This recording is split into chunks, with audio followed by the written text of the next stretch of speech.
રાજીવનગર ગોરવાને વિસ્તારની અંદર એક કલેક્ટરશ્રીની જગ્યાની અંદર ઇલીગલ છેલ્લા 1-2 વર્ષથી મદ્રેસા બનાવવામાં આવી હતી.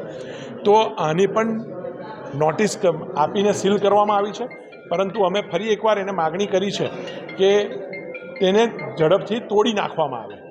ઇલીગલ કોઈપણ પ્રકારનું બાંધકામ કોઈપણ જગ્યા પર ચલાવી લેવાનું થતું નથી, એટલે એ પણ તોડવાની અમારી રજૂઆત છે. આજે કલેક્ટરશ્રી દ્વારા ધારાસભ્ય અને સાંસદની સંકલન બેઠક આજે રાખવામાં આવી હતી.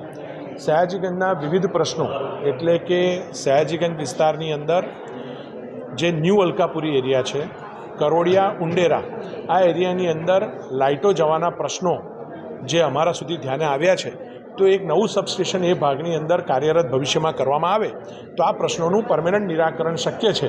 તો એ દિશાની અંદર એક રજૂઆત કરી છે. સયાજીગંજની વિસ્તારની આયુર્વેદ હોસ્પિટલ છેલ્લા 15-20 વર્ષથી માંજરપુર એરિયામાં ચાલે છે. તો જ્યારથી ધારાસભ્ય બન્યો છું ત્યારથી આ રજૂઆત થઈ છે. હવે આશરે 350 સ્ક્વેર મીટર જેટલી જગ્યા કલેક્ટરશ્રીની જે કોઈકે પચાવી પાડી છે એ હવે અમને ફાળવણી કરવામાં આવી છે, એની માપણી થઈ ગઈ છે. એટલે ટૂંક સમયની અંદર આ નવી ક્લિનિક બનવાનું, આયુર્વેદિક અને હોમિયોપેથિક ક્લિનિક સયાજીગંજમાં બને એ દિશાની અંદર કાર્યવાહી કરવામાં આવનાર છે.